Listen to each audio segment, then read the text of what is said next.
Why do so? Why do some patients struggle more after back or joint surgery? One major reason is not surgery itself; it's the body's metabolic and mechanical load. Hello, everyone. I'm Dr. PK. Today, we are talking about a very important question. Why does higher BMI often lead to poorer outcomes after back surgery, knee replacement, hip surgery, or ankle surgery? Now, let me be very clear from the beginning.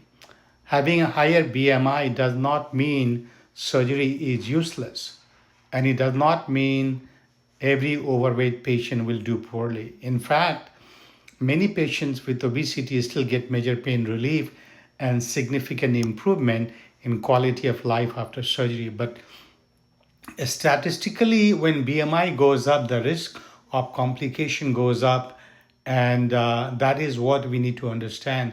So let's break this down in simple language. More weight means more mechanical stress.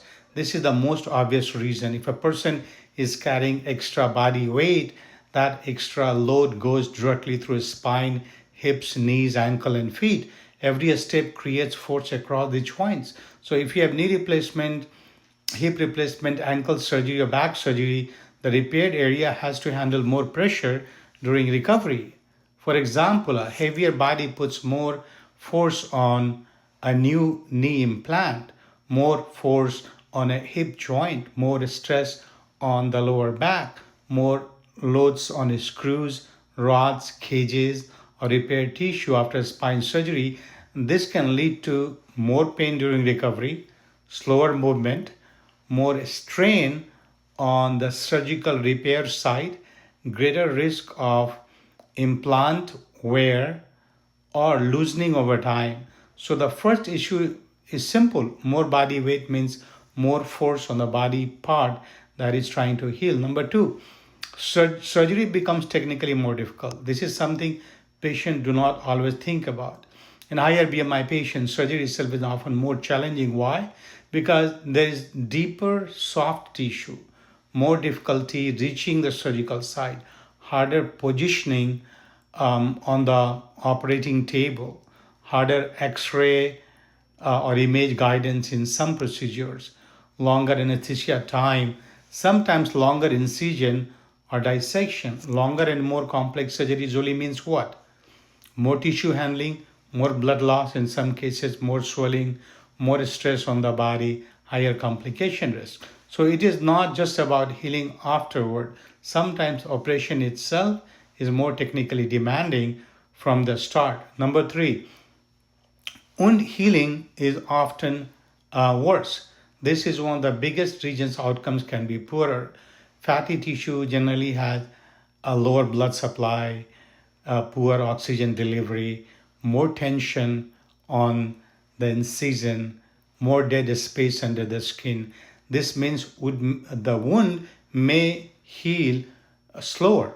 And when wounds heal slower or poorly, several problems can happen. Delayed healing, wound separation, called wound dehiscence, persistent drainage, skin breakdown infection. And this is especially important in knee replacement, hip replacement, spine surgery, ankle surgery, because once a wound problem develops, recovery gets delayed quickly. So one major issue with the higher BMI is body may not heal the incision as efficiently. Number four, infection risk is higher. This is very serious issue. Patients with a higher BMI often have a higher chance of um,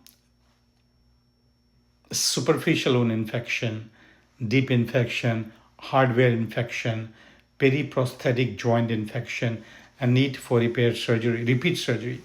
And why does this happen? Because obesity is often associated with impaired wound healing, chronic low-grade inflammation, insulin resistant diabetes or prediabetes, and reduced tissue oxygenation.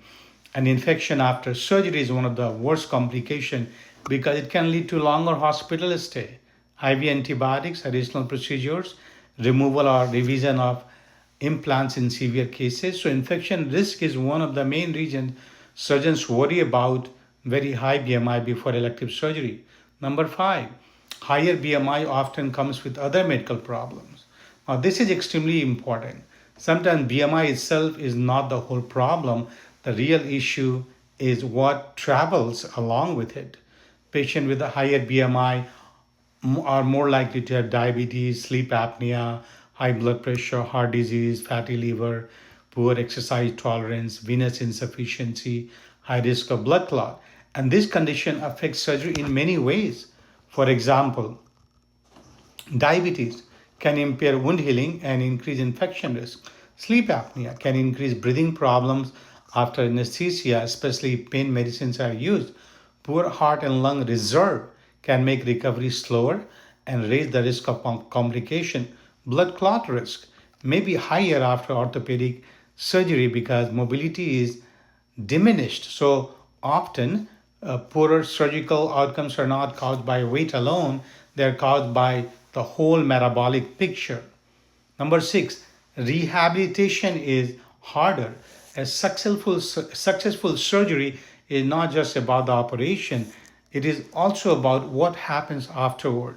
Recovery depends on physical therapy, walking, strength rebuilding, balance training, endurance, pain balance, pain tolerance, and patient motivation. In higher BMI patient, rehab can be harder because baseline mobility may already be low, muscles may be deconditioned, walking is more painful, balance may be worse, fatigue happens earlier, swelling may be more severe. So even if surgery technically goes well, the patient may still recover more slowly because rehab becomes more difficult. And if rehab is delayed, the stiffness, weakness, and poor function can follow. Number seven, implants and impaired tissues under great stress. After surgery, the body part that was repaired must survive repeated use. That means the knee implant must tolerate body weight again and again. Hip joint must remain stable. Ankle must absorb impact with every step. Spine repair must hold while tissues heal around it.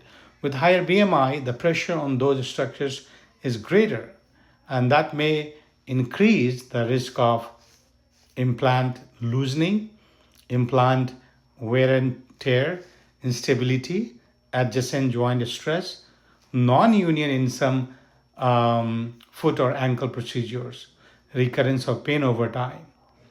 Um, of course, it doesn't happen to everyone, but it happens more often when excess body weight continues to overload the repaired area.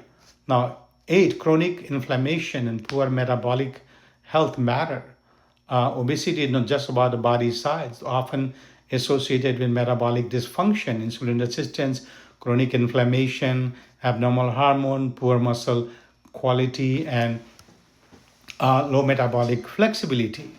So when body is metabolically unhealthy, it may not recover from surgical stress efficiently because healing requires good blood flow, good glucose control, good protein status, healthy immune response, and strong muscle support. Does that mean surgery should be avoided? Not always. This is where nuance is important. Many patients with high BMI still do very well after surgery. Sometimes surgery is absolutely necessary. So what can improve outcomes before surgery? Weight reduction, better blood sugar control, sleep apnea treatment, improve protein nutrition, strengthen before surgery, and stop smoking. Smoking control blood pressure. And so why does higher BMI often lead to poor outcome after back, hip, and knee surgery?